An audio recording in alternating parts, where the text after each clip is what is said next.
Homens de Deus no poder, cuidado com eles. Quem estuda história e direito percebe que religião e direitos humanos não combinam.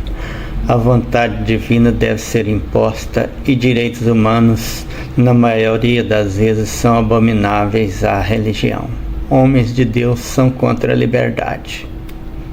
No dia 29 de setembro de 2002, ao passar pela Praça 7 de Setembro, encontrei com uma mocinha que me deu 2 cartazes de candidatos de cujo partido nem me lembro, sugerindo que eu votasse neles porque eles são homens de Deus. Eu peguei os folhetos, sem lhe dizer nada sobre o conceito que tenho dos homens de Deus, e os levei até a próxima lixeira.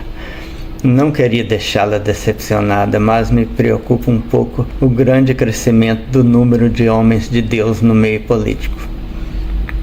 Direitos humanos têm seus pilares na liberdade do homem de pensar, expressar e escolher seu meio e modo de vida, desde que não fira os direitos alheios. Não só a vida, mas a integridade do ser são de primordial importância. A liberdade, inclusive, de praticar a religião que considerar ideal ou não praticar nenhuma, é um dos direitos humanos. Por outro lado, a religião, excetuando as que estão distantes da aquisição de poder político, tem aquilo que contraria seus princípios de fé como algo criminoso perante Deus e que deve ser rechaçado. Aí começa o terror imposto aos não religiosos e aos religiosos de outras religiões, assim que uma religião adquire o comando do governo. Em qualquer tempo e lugar que um governo se julgue executor da vontade divina, a tortura e a morte fazem parte da sua justiça. Os reinos influentes da Idade Clássica, Egito, Assíria, Babilônia, por exemplo, impunham a vontade de seus deuses que era expressa na vontade de seus reis. Quem não adorasse ao Deus eleito pelo rei estaria pondo a cabeça em risco. Não foi diferente com os hebreus. Yahvé era o único Deus, quem adorasse outros deuses deveria morrer. Mas não era só isso. Morte às prostitutas, morte aos homossexuais, morte aos necromantes, a versão espírita da época, morte e saque contra os povos gentios, seus vizinhos, era a ordem de Yahvé. A vingança da iniquidade dos pais nos filhos pode não ter sido original do Deus de Israel, mas está em seu mandamento nas tábuas do testemunho da lei de Yahvé ou lei mosaica. A Roma pagã, o mais poderoso império da Idade Antiga, não foi assim tão cruel à altura da sua força. Foi bem tolerante com as crenças e práticas religiosas dos povos conquistados. É tradição da Igreja que eles perseguiram os cristãos, mas não existe confirmação disso em nenhuma fonte externa. Jesus Cristo, segundo dizem os evangelhos, pregou paz e resignação. No entanto, não tardou muito, seus sucessores foram os que mais semearam a morte enquanto pregavam a vida.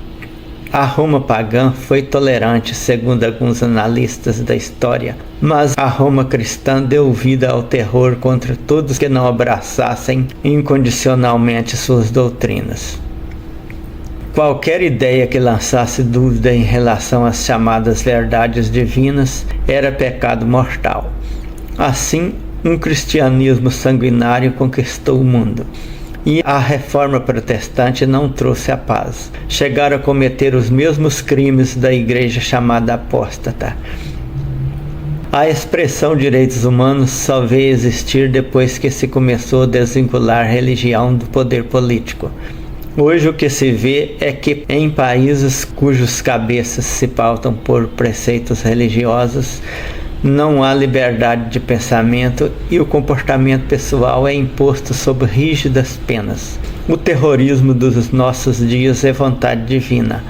Onde há ordem divina, há ameaça à liberdade humana e ameaça à vida. Eis o perigo que os chamados homens de Deus representam para a liberdade humana. O aborto para nós evangélicos é um ato contra a vida em todos os casos, não importa se a mulher corre risco ou se foi estuprada. Essa questão de Estado laico é muito debatida. Tem gente que me diz que eu não devo legislar como cristão, mas é nisso que eu acredito e faço o que Deus manda. Não consigo imaginar separar as duas coisas. Deputado Henrique Afonso, PT Acre, autor do projeto Bolsa Estupro.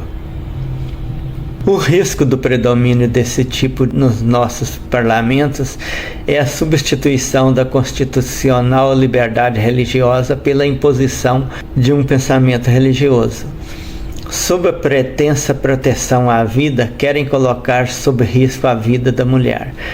Se conseguirem avançar e ganhar força, futuramente estarão como o catolicismo da Idade Média, condenando à morte as pessoas que não adotarem seus pensamentos primitivos. Religião, vida e direitos humanos são elementos incapazes de resultar uma mistura homogênea. A primeira dá pouco valor à segunda e, em regra, abomina os últimos.